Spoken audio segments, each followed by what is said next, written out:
Welcome to my YouTube channel Ghanshyambhai શાસ્ત્રીના હર હર મહાદેવ. આપણે આજે 2026માં પ્રવેશ કરી ગયા છીએ અને 2026નું વર્ષ દુનિયા માટે બધા માટે ખૂબ સારું નીવડે એ માટે આજે ભગવાન મહાદેવને પ્રાર્થના કરી અને એક વાત નાની એવી શેર કરવા માંગુ છું. સાયન્ટિસ્ટની ક્ષેત્રની અંદર જેનું મોટું નામ, તત્વચિંતક ક્ષેત્રમાં જેનું મોટું નામ, એવા ગ્રીસના મહાન તત્વચિંતક સોક્રેટિસે એક બહુ સરસ વાત કરી છે, જે આજે તમારી સાથે મને શેર કરવાનો વિચાર આવ્યો.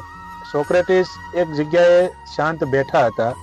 એની બાજુમાં 4 યુવાનો નાની એવી ચર્ચા કરતા હતા અને સોક્રેટિસે ચૂપચાપ એ ચર્ચાને સાંભળી.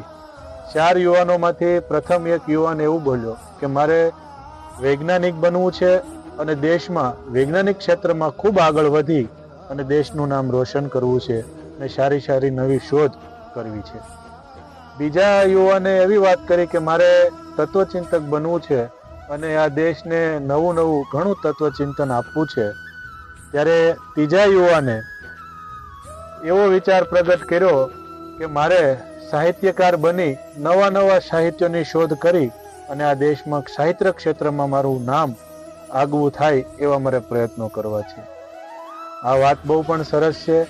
સોક્રેટિસ એકદમ ધ્યાન લગાવીને સાંભળતા હતા અને ચોથો યુવાન જે હતો એ શું બોલશે, એની વિચારધારા શું હશે, એ સાંભળવાની એમ કહેવાય છે કે સોક્રેટિસને ખૂબ તાલાવેલી ઉત્પન્ન થઈ. અને જ્યારે ચોથો યુવાન બોલ્યો કે મારે તો ફક્ત માનવી બનવું છે, આ વાત સોક્રેટિસને મગજ ઉપર એવી અસર કરી ગઈ કે આજે ઘણા ક્ષેત્રમાં ડોક્ટર, એન્જિનિયર, વૈજ્ઞાનિક, સાહિત્યકાર, તત્વચિંતક ઘણા બધા બની ગયા, પણ માણસ આજે માણસાઈ ભૂલી ગયો છે.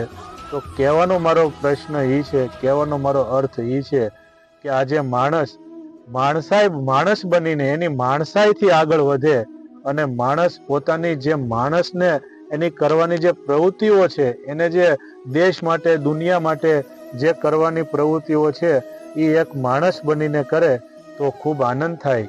ત્યારે સોક્રેટિસને હકીકત ખૂબ આનંદ થયો કે આજે દેશ આટલો બધો પ્રગતિ કરી ગયો, માણસો એટલા બધા પ્રગતિ કરી ગયા, પણ આજે માણસ એની માણસાઈને ભૂલી ગયો છે. બસ આ એક વાત સોક્રેટિસે એના જીવનમાં ખૂબ એમ કહેવાય છે કે યાદ રાખી અને જીવનને એમ કહેવાય છે કે સાર્થક કર્યું. બસ એક જ વસ્તુ કે માણસ આજે એની માણસાઈ યાદ રાખી અને માનવતા ભર્યું જીવન જીવે તો હકીકત દુનિયાની અંદર ઘણા પરિવર્તનો થાય એમ છે. ઘણું બધું આપણે મેળવી શકીએ છીએ, પણ બસ માણસને ફક્ત એની માણસાઈ યાદ કરવાની જરૂર છે. હર હર મહાદેવ.